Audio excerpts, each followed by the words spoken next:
વડોદરા શહેરમાં ટૂંક સમયમાં શરૂ થનારી પીએમ ઈ બસ સેવા અંતર્ગત આજે વડોદરા મહાનગરપાલિકાના કમિશનર અરુણ મહેશ બાબુએ ગોત્રી સ્થિત ચાર્જિંગ સ્ટેશનની મુલાકાત લીધી હતી. વડોદરા શહેર માટે આ એક રાહત અને ગર્વની વાત છે. પર્યાવરણ સંરક્ષણ અને પ્રદૂષણ ઘટાડવાની દિશામાં વડોદરા મહાનગરપાલિકાનું આ મહત્વપૂર્ણ પગલું માનવામાં આવી રહ્યું છે. પીએમ ઈ બસ સેવા દ્વારા શહેરમાં આધુનિક અને સુવિધાસભર જાહેર પરિવહન ઉપલબ્ધ થશે. આ નવી સેવા હેઠળ મહિલાઓની સુરક્ષા અને સુવિધા માટે ખાસ વ્યવસ્થા કરવામાં આવી છે. સાથે જ દિવ્યાંગજનોને સરળ મુસાફરી મળી રહે તે માટે વિશેષ બેઠક અને ચઢવા ઉતરવાની સુવિધાઓ પણ આપવામાં આવશે. ઇલેક્ટ્રિક બસો અવાજ વગરની અને વધુ આરામદાયક હોવાના કારણે ટ્રાફિક અને પ્રદૂષણમાં ઘટાડો થવાની અપેક્ષા છે.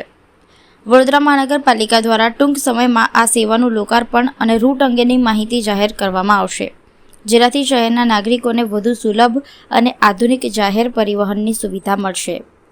कि આજે વડોદરા સિટીમાં પહેલી વાર જે ઇલેક્ટ્રિક બसेस જે અમે પ્રોમિસ કરી હતી, આ ઇલેક્ટ્રિક બसेसનું ડિલિવરી શરૂ થવા માંડી છે.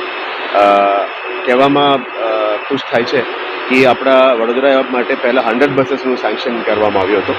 પછી અમે રાજ્ય સરકારમાં પણ અને ભારત સરકારમાં વાત કરી, થોડું વધારે બसेसની માંગણી કરી હતી અને 250 ઇલેક્ટ્રિક બसेस સેન્કશન પણ થઈ ગઈ છે. આ પીએમ ઈ બસ સેવા અંતર્ગત વડોદરા સિટીને આપવામાં આવી છે. આપ જોઈ શકો છો કે આ ફર્સ્ટ ફેઝમાં જે 40 બसेस છે આપણામાં, એ બसेसને તબક્કાવાર દિલ્હીથી રવાના થઈને જેબીએમમાંથી અહીંયા આપણે આવવાનું થઈ ગયું છે.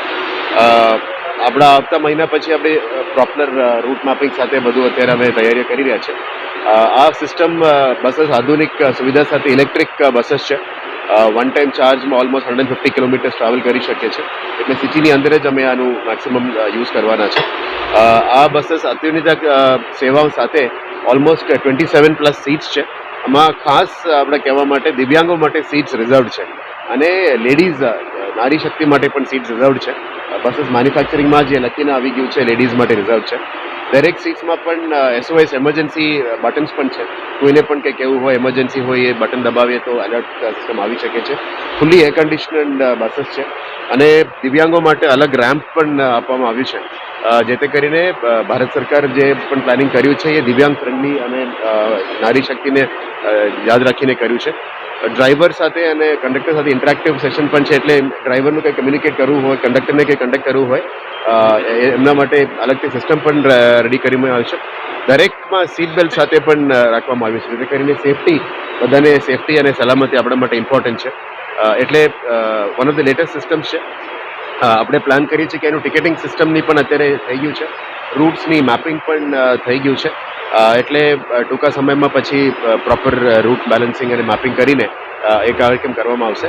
અને સાથે સાથે બસ સ્ટોપ્સમાં પણ જે વધારો કરવામાં જરૂરિયાત છે એમાં પણ અત્યારે ફોકસ કરીશું, જેથી કરીને બસ સ્ટોપ્સમાં પણ લોકોની જે સુવિધાઓ વધારવું જોઈએ એના સાથે એ પણ વધારીશું.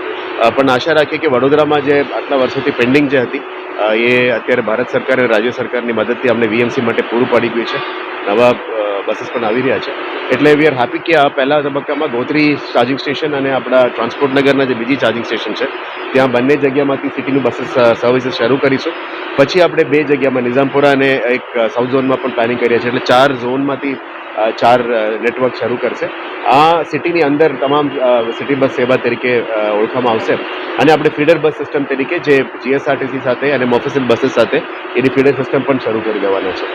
મીડિયાના મિત્રોને આભાર કે આપ આજે આવ્યા અને જે પીએમ ઈ બસ સેવા છે એ વડોદરામાં ટૂંકા સમયમાં અમે ચાલુ કરી દેવાની છે. નોર્મલ બસ અને આ ઇલેક્ટ્રિક બસમાં જે ટિકિટ હોય છે એમાં કેટલો ફરક? એ અમે હવે ચર્ચા કરીશું, કારણ કે next we will decide in the board કે આનું ટિકિટિંગમાં શું કરવું છે. પણ ભારત સરકારનું સ્કીમ હોય છે એટલે એની અંદર એક બેઝિક મિનિમમ ફેર તો નક્કી કરવામાં આવે છે. પણ આપણે જેટલું કિલોમીટર બેઝડ અમે કરવાના છે, કિલોમીટર્સ આધારે આ બધું કરવામાં આવશે. પણ we will ensure that public માટે ઉત્તમ સેવા મળે અને જે પણ મિનિમમ સર્વિસીસ છે જે નોર્મલ પબ્લિક અફોર્ડ કરી શકે એ જ રીતે અમે ડિસિઝન લઈશું, જેથી કરીને વડોદરાના નાગરિકો માટે આ સુવિધા પૂરું પાડી શકે.